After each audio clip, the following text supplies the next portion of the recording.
भारत के एक छोटे से राज्य में बसा था एक प्यारा सा गांव, कानपुर। ये गांव अपनी हरियाली, शांत माहौल और सादगी भरी जिंदगी के लिए जाना जाता था। चारों ओर हरे भरे खेत, आम और नीम के पेड़ और सुबह सुबह चिड़ियों की मधुर आवाजें पूरे वातावरण को जीवंत बना देती थीं। गांव के बच्चे खुली हवा में खेलते थे, मिट्टी में दौड़ते थे और तालाब के किनारे हंसी खुशी समय बिताते थे। उस गांव में रहता था पंकज नाम का एक लकड़हारा। पंकज बहुत ईमानदारी और दयालु था। वो रोज जंगल पर लकड़ी काटने जाता है और उसे बेचकर पैसा कमाता था। रोज की तरह पंकज लकड़ी काटने के लिए जंगल पर जा रहा था। अरे पंकज, जितने सुबह सुबह हाथ में कुल्हाड़ी लेकर कहाँ जा रहे हो? और कहाँ जाऊंगा गोपाल भैया, सूखे लकड़ी काटने के लिए जा रहा हूँ। अगर सुबह सुबह नहीं गया तो धूप में हालत खराब हो जाएगा। अच्छा, ऐसा है क्या? और ये सूखे लकड़ी बेचकर तुमको कितना पैसा मिल जाता है? ये सूखे लकड़ी बेचकर मेरे को 300 से 400 रुपए तक मिल जाता है। और हाँ, पूरा दिन जंगल पर मेहनत करने के बाद ही ये पैसा मेरे को मिल पाता है। ऐसे तुम्हारे लिए एक काम मिला है। वो रोज उसका काम के बदले तुमको 500 से 600 रुपए दिन का दे सकता है। क्या दिन का 500 से 600 रुपए? मेरे को ये काम करना है गोपाल भैया। तुमको तो पता है रामलाल कौन है? वो तुमको काम पर रखेगा। कल तुम उसके पास जाना। अरे भाग्यवान, मेरे को एक अच्छा काम मिला है और ये काम मेरे को रामलाल बाबू देंगे। और दिन का तनख्वाह 500 से 600 रुपए। क्या दिन का तनख्वाह 500 से 600 रुपए? लेकिन मैं सुना है कि रामलाल बाबू अच्छा आदमी नहीं है। लेकिन गोपाल भैया तो मेरे को इस बारे में बता ही नहीं थे। छोड़ो, इसमें हमारा क्या जाता है, वो बुरा हो या अच्छा। रामलाल बहुत बुरा और लालची आदमी था।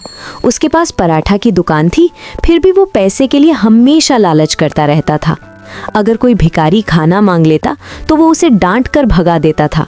उसके दिल में जरा भी दया नहीं थी। अरे क्या मटक मटक के काम कर रहा है? तेरे को दिन का 500 से 600 रुपए ऐसे ही दे रहा हूँ क्या, काम चोर कहीं के। अरे रामलाल भैया, सब्जी होने में थोड़ा समय लगता है, इसीलिए इतना देर हो रहा है। तो अब क्या तू मेरे को बताएगा कि सब्जी होने में कितना देर लगता है? रामलाल भैया, मेरा नाम पंकज है। गोपाल भैया ने तुम्हारे पास मेरे को भेजा है।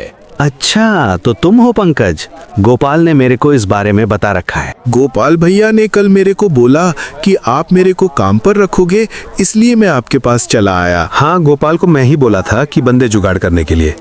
और हाँ, सब काम ये हरी तुमको बता देगा। इतना बोल के रामलाल वहां से चला जाते हैं।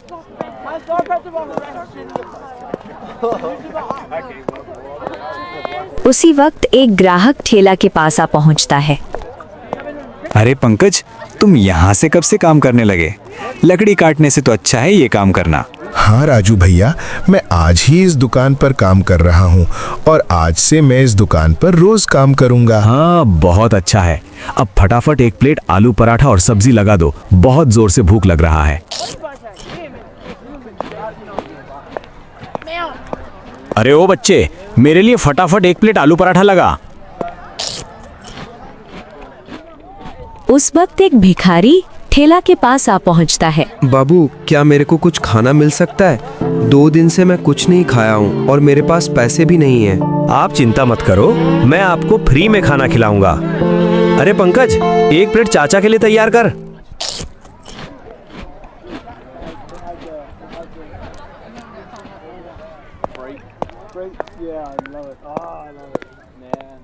अबे ओ हरी, ये भिखारी को कौन खाना खिला रहा है बे? ऊपर से ये पैसा भी नहीं देगा और नुकसान करके जाएगा। अरे रामलाल भैया, ये चाचा 2 दिन से कुछ भी नहीं खाए थे, इसलिए हम उन्हें थोड़ा खाना। अब बंद करिए बकवास।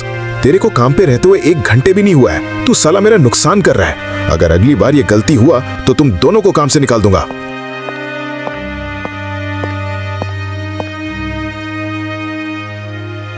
अरे हरी भैया, इसके पास तो काम करने के लिए मेरा मन ही नहीं कर रहा है। साला पैसों के लिए काम करना पड़ता है वरना। तू सही बोल रहा है पंकज, ये सब पैसों के लिए करना पड़ रहा है, वरना ये काम मैं कब से छोड़ चुका होगा। अब इस सब को छोड़, अब काम खत्म हो गया है, घर पर चलते हैं।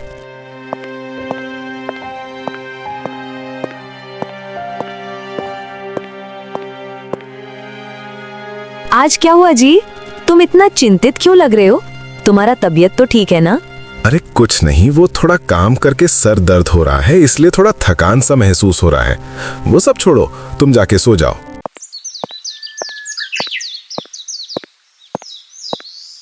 अरे आई आई भाई साहब, आप थोड़ी देर इंतजार कीजिए, हम तुम्हारे लिए गर्मा गर्म खाना तैयार करते हैं। लेकिन भैया, मेरे पास तो पैसा नहीं है।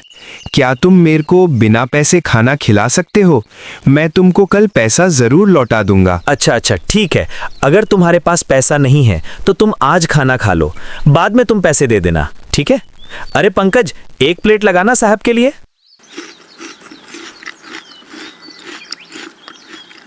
खाना खिलाने के लिए आपका बहुत बहुत धन्यवाद भैया। सच में आप बहुत अच्छा हो।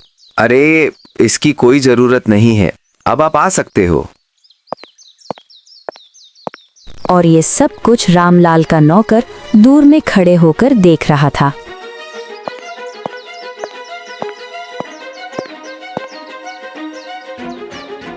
रामलाल जी, वो हरी और पंकज फिर से एक आदमी को मुफ्त में खाना खिलवाकर छोड़ दिया। क्या मुफ्त में खाना खिलाकर छोड़ दिए? मेरा मना करने बावजूद भी वो ये काम कर रहे हैं। लगता है अब वक्त आ गया वो दोनों को काम से निकालने के लिए। आज वो दोनों को मजा चखाता हूँ। अरे पंकज, हम उसको मुफ्त में खाना खिलाए हैं। अगर ये रामलाल को पता चला तो? ऐसे ही वो दोनों बैठकर बात कर रहे थे, उस वक्त रामलाल वहां पर आ पहुंचता है। क्या रे, मैं मना करने बावजूद भी तुम मुफ्त में खाना खिला रहे हो?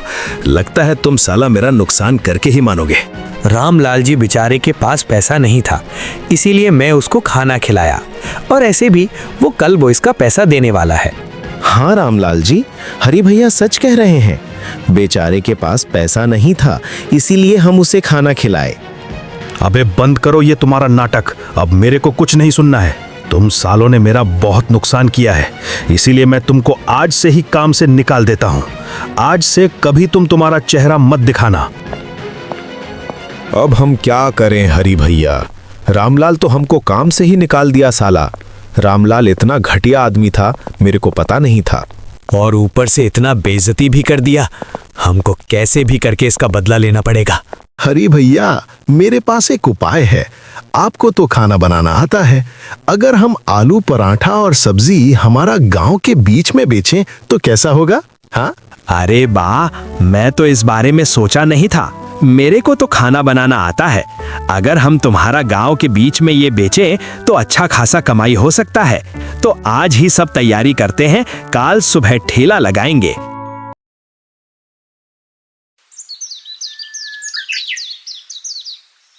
दूसरे दिन हरी और पंकज का नाम का एक थैला बनवाकर गांव के बीच में आलू पराठा और सब्जी बेचने लगते हैं। उस वक्त उनके पास एक ग्राहक आ पहुंचता है। अरे यहाँ पे नया दुकान खुला है, बहुत अच्छा है।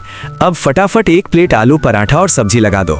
हाँ हाँ क्यों नहीं, आप बैठिए, मैं तुम्हारे लिए गर्मा गर्म आलू पराठा और सब्जी लगाता हूँ। हरी चाचा को ऐसा बोलकर आलू पराठा और सब्जी देता है।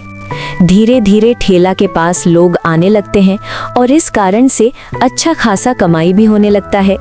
लेकिन ये काम रामलाल को खाना नहीं खाने दे रहा था। ओ साला, दोनों के लिए मेरे ठेला के पास कोई भी नहीं आ रहा है। मेरे को लगता है उनको डरा धमका के ही कुछ किया जा सकता है। तुम एक काम करो, वो दोनों को जाके जान से मारने के लिए डरा दो, फिर देखते हैं क्या होता है। अरे पंकज, हमारा ठेला के कारण हमको बहुत सारा फायदा हो रहा है। रामलाल ने सही किया हम दोनों को काम से निकालकर। अबे ओ पंकज और हरी, अगर तुम लोगों ने ठेला बंद नहीं किया तो तुमको जान से मार दिया जाएगा। इतना बोलकर रामलाल का नौकर वहां से चला जाता है।